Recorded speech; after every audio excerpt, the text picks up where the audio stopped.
Today is your lucky day, not just because we are at Limestone Branch Distillery in Lebanon, Kentucky, but because we are being shown around by none other than Stephen Fante.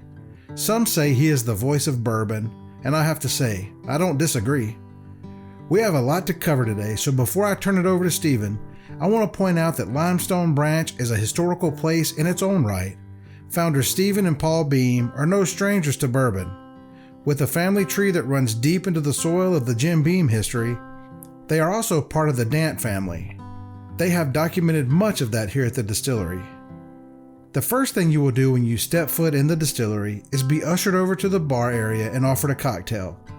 I opted for the old-fashioned today, but haven't had a cocktail that I didn't enjoy. Once you have a drink in hand, you will start your tour. This is where I turn it over to Mr. Fante, the voice of bourbon. Give it up for Mr. Stephen Fante. So here we are in the history hallway.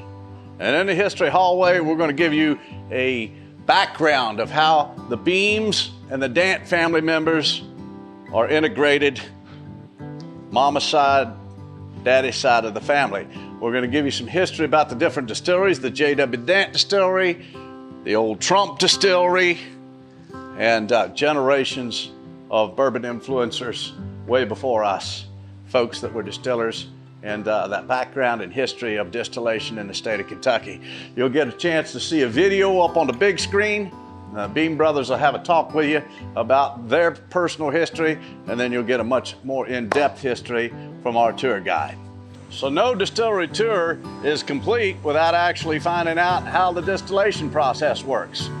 Here at this distillery, we do things a bit different because we're a craft distillery, and as such, we're running off of pot stills. A lot of distilleries run off a column still, which is also known as a perpetual still. We're running off of pot stills that are interrupted after each distillation and then cleaned and restarted.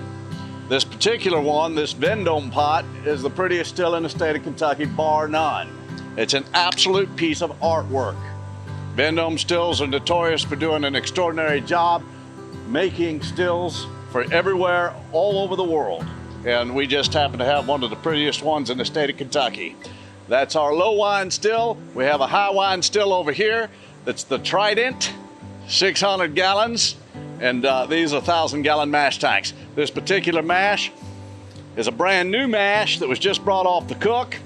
We're going to teach you in this tour how to look at mash and tell what stage it's in. We're going to teach you how to nose the mash and see what stage it's in. So when you walk out of the distillery tour, you're going to walk out with a whole lot more knowledge about how distillation works and how craft distillation in particular is different than the big distilleries running off the huge column stills. Toward the end of the tour, you're going to get an opportunity to thief from a barrel, and it's part of the experimental collection, and these folks right here are tasting the bourbon distillate. Bourbon distillate. And they're getting a chance to see just how a quarter cask influences the flavor characteristics of a bourbon distillate in 2 years versus what you might flavor characteristic out of a 53-gallon barrel in 6. So the experimental barrel house is all about the view into the future for a distillery and how to turn the ship toward what the customer wants. The barrels that move the fastest out of the Connex container are the ones that we contemplate putting into full production using our customers' pallets to drive our distillery's future. How much fun are we having now? Cutest little rick house in all the state of Kentucky.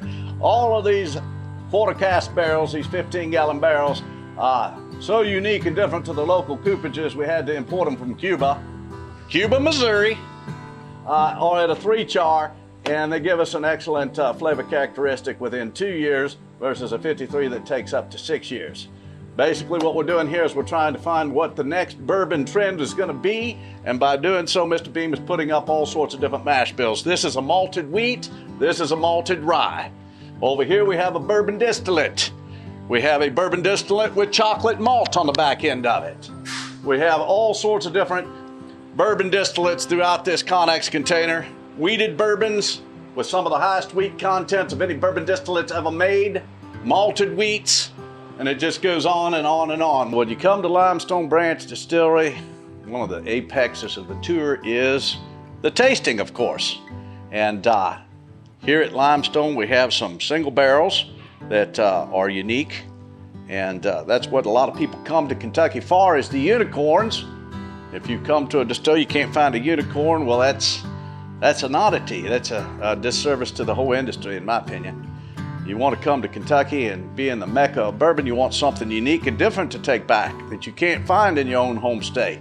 And right here, we have a couple unicorns. I told you he was the voice of bourbon. Was I wrong? For more information about this distillery or to schedule your tour, go to limestonebranch.com and tell Stephen I sent you. So welcome to the Church of Stephen, and come see us.